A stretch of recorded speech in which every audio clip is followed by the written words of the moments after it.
Sig Sauer will not stop banking on the P365. I mean, why would they? It's one of their most successful platforms. It's their current gold pot. People want high-capacity micro-compact pistols for concealed carry, and Sig hit the jackpot with that. It was so successful that other gun manufacturers immediately tried to replicate the win achieved by Sig.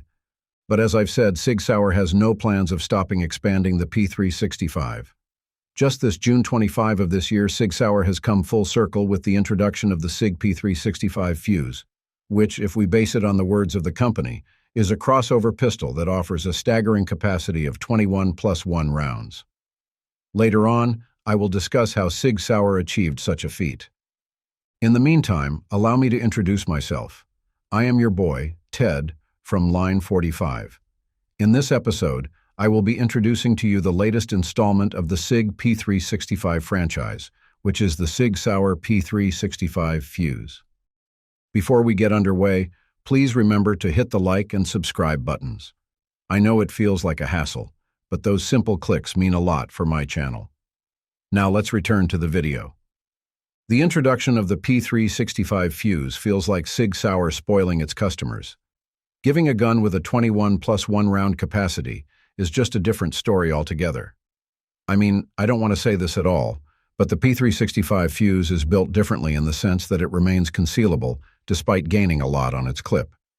The minimum capacity of the P365 is already 10 rounds, and unless you are living in state capacity restrictions such as California, you would really not settle on those numbers.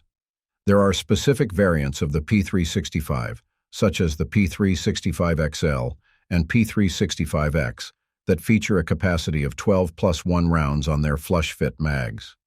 Their extended mags, on the other hand, go up to 15+1 rounds, which, by the way, is the standard capacity of Glock 19, and Glock 19 is already a substantially bigger pistol than these two. Meanwhile, the P365X Macro series gave us concealable guns with 17+1 rounds. Still, none of them attained the mythical line of 2 mag capacity until the P365 FUSE came to be. Now, I am not really sure why you would exactly need a 21+1 round pistol for a concealed carry pistol. Of course, I am a guy who makes every shot count, so even a 10-round handgun is already sufficient for me. But of course, I am not speaking on behalf of all concealed carry folks out there, so I would really understand that you would want more from your self-defense pistol. And I guess the P365 FUSE is the answer, Sig Sauer, for those who wanted more.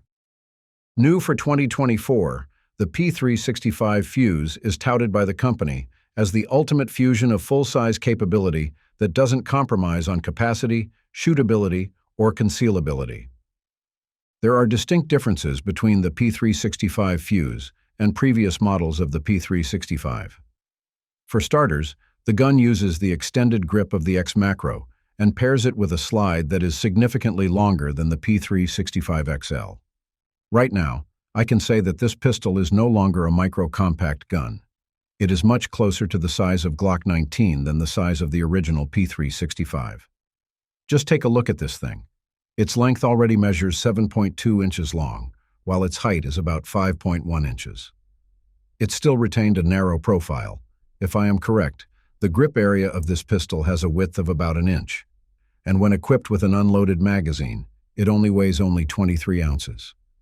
The hybrid composition of the P365 somewhat justifies the claim of Sig Sauer that it's a crossover pistol.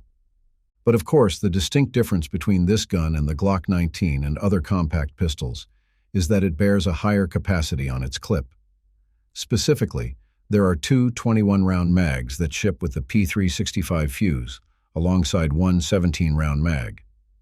So, if we are just talking about stopping power, the P365 FUSE isn't lacking at all. Needless to say, the P365 FUSE is still a striker-fired, polymer-framed pistol chambered in 9mm. But what's more interesting is that it uses a specialized grip module, specifically the polymer LXG, or what they call a laser-stippled X grip. So, for those who are still new to this design, the X pattern resembles a series of small X-shaped indentations, or crosshatch patterns. This kind of texturing gives the gun an enhanced grip, which, in practice, should improve the shooter's control and handling of the P365 FUSE. Another notable aspect that I immediately noticed about the P365 Fuse is that it has a removable mag well.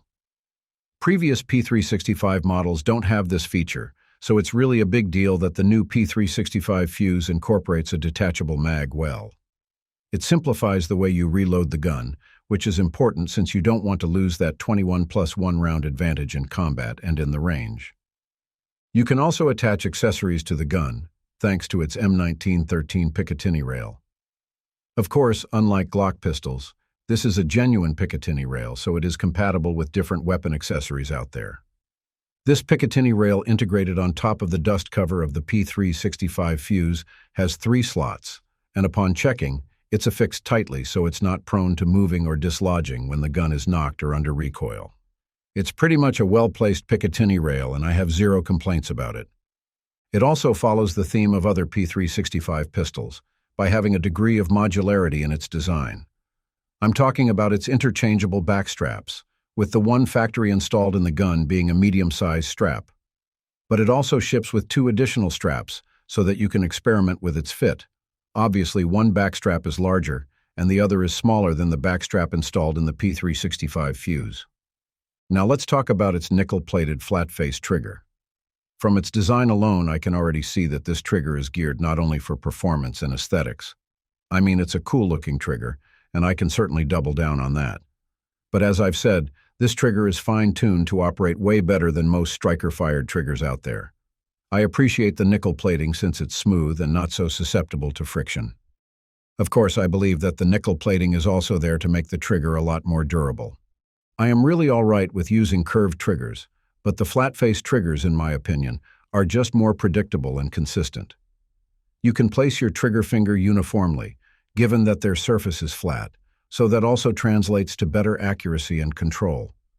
So right from the get-go, this P365 Fuse pistol was really designed to be a highly efficient shooter, thanks to its well-thought trigger system. Let's go to its slide. It is made from stainless steel, and it has serrations on its front and rear for easier manipulation. Not to mention, the slide even includes lightning cuts to reduce its weight. Notice that despite being a certified compact gun, the P365 Fuse is still a lightweight pistol. The amount of steel used in the slide isn't that much, but I am confident that it's as rugged as Sig Sauer claimed it to be. I also like that it has a nitron finish. By the way, the slide integrates a serrated notch on its rear and a fiber optic on its front. This slide is already cut for optics, but I am not entirely sure yet if it can co-witness with the iron sights. Because as far as I know, there is a P365 Fuse Romeo X model already being offered by Sig Sauer. This one has a factory-installed Romeo X compact sight, which is a terrific red dot, by the way. This Romeo X has a low deck height, which means that it can co-witness with the iron sights of the P365 Fuse. So it would be a big deal if other aftermarket sights could also co-witness with the P365 Fuse. If you decide to get this configuration, you would need to pay around $1,100. If you opt to settle with the standard P365 Fuse without the Romeo X optic, you would need to pay around $800 or less. Lastly, the P365 Fuse houses a 4.3-inch barrel. This thing is made from carbon steel with a DLC finish. I am quite aware of what a carbon steel barrel can do. It's light but is strong and rigid, capable of withstanding high temperatures and heavy use. Well, if you have 21 rounds on a single mag, you better have a barrel that can withstand them with utmost consistency. Zero flaws, no hiccups, and jamming problems. Meanwhile, the DLC coating on the barrel imparts a low friction coefficient. I don't want to be overly technical about it, but a low friction coefficient means that the friction between the barrel and the bullet is reduced, which in turn improves the fuse's ballistic performance and consistency. The overall architecture of the P365 Fuse makes it a not-so-ordinary gun. Surely enough, this ain't a custom pistol, but it's definitely not a run-of-the-mill carry gun, too. It's a perfect carry solution for someone who wants more bullets on their personal defense handgun, but hates carrying guns that are too blocky or heavy. Thanks for watching. If you want to see more gun videos like this, just click the subscribe button and notification bell. Take care and stay safe.